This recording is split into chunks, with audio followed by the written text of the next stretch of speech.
It's award season. So, today I will be looking at one category people often overlook when making their Oscar predictions. This is score. Now, what is score? Well, according to dictionary.com, score means a written or printed piece of music with all the vocal or instrumental parts arranged on staves, one under the other. You know, like what you hear behind me. Today I will be exploring the art of a film score. At the end, I will be looking at how the greatest film score of all time uses some of the methods I talk about. So why do movies have music? Well, imagine watching a movie like Back to the Future or Lord of the Rings without any music. Sounds pretty terrible. In my opinion, a score must capture the tone of a scene, or in some cases, the whole movie. A composer must write music that captures the tone a director intended for a scene. If the music captures an emotion opposing that of the scene, he is failing. However, what is most challenging is writing a theme for a film. The theme of an entire film must capture the tone or tones of the whole movie, and not to mention, be memorable. Let's start off by talking about the greatest film composer of all time, John Williams. I'm going to focus on his score for Superman the movie.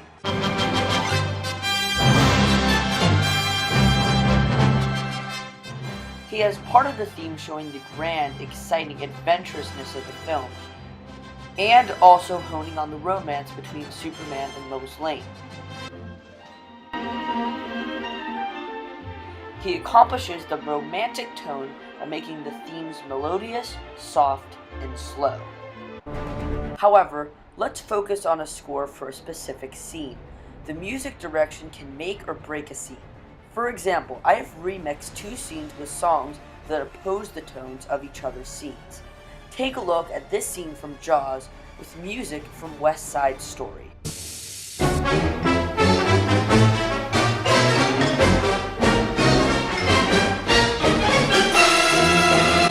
It doesn't really work.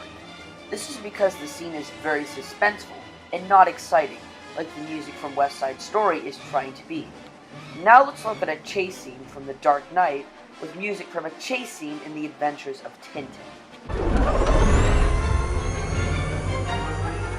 Oh, what a play.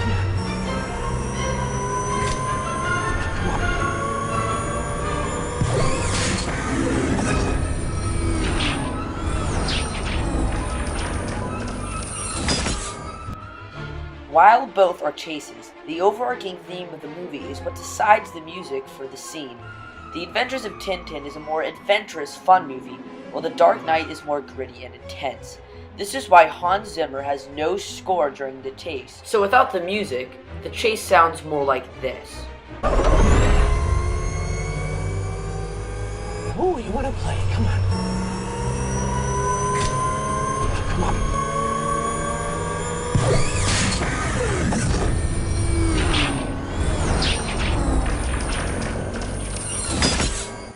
He does this to make the scene fit the intense nature of the rest of the film, while also making it feel raw and realistic for the viewer.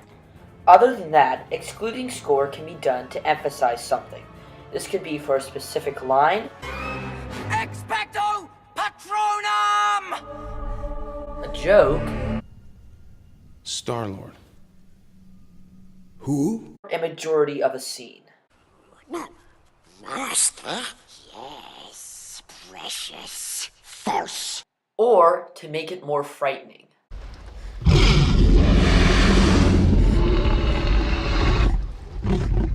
Now let's look at when a composer uses score to be one of the main factors of a scene. Other sounds and dialogue will be limited from the scene, so that rather you hear what to feel through a composer's music rather than through dialogue. A perfect example of this is the bike over the moon scene from E.T. As you watch the scene, observe how the score is the main thing that you're hearing.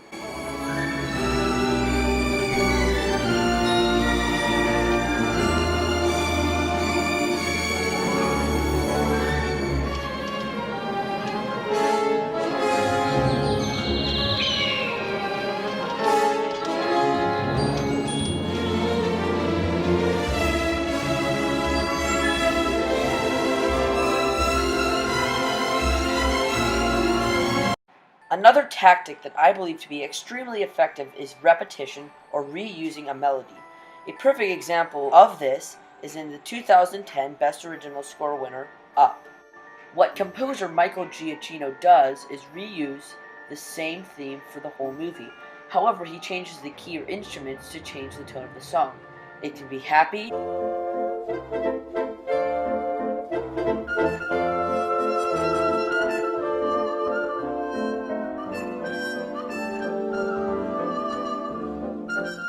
magical,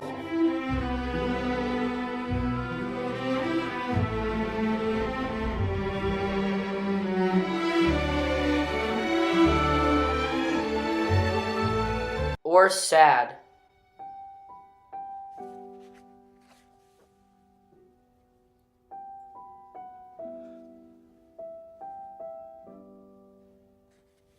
Either way, it works extremely well in setting the tone of a scene and being memorable because you hear it so much through the movie.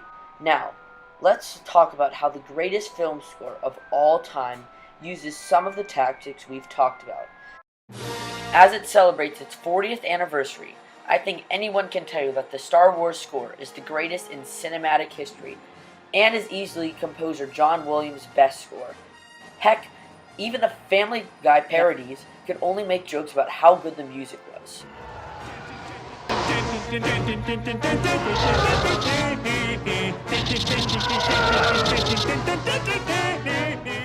Let's look at moments where the score controls the scene. First, let's look at an example from Star Wars Episode 7, The Force Awakens. In this scene, Rey meets Luke Skywalker for the first time. The exclusion of dialogue and emphasis on the score makes it a much more powerful scene for the viewer.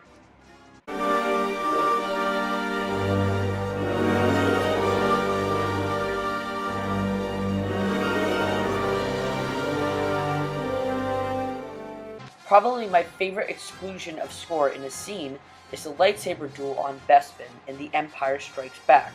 The exclusion of music makes the fight much more gritty, raw, intense, and investing. Every sound has so much more emphasis sucking you into the fight. The music comes in at the perfect time too, which is the icing on the cake.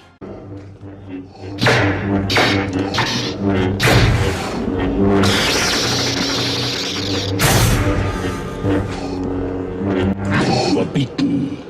It is useless to resist.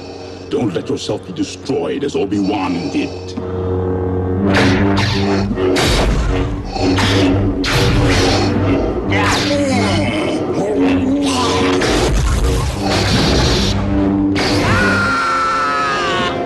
Another thing I talked about was repetition.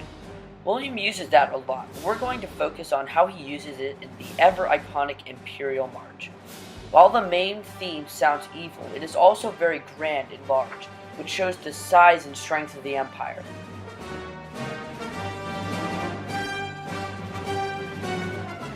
However, Williams and Michael Giacchino, who scored Rogue One, also make it sound sinister,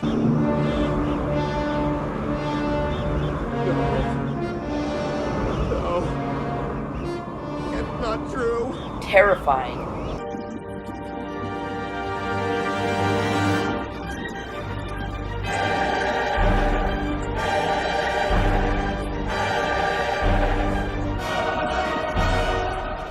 and even heartfelt.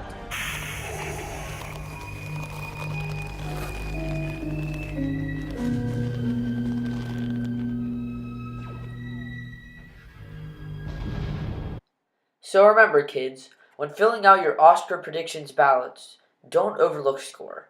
A film's music is one of the most important parts of a movie, and one of the only categories the Academy votes fairly for. Until next time.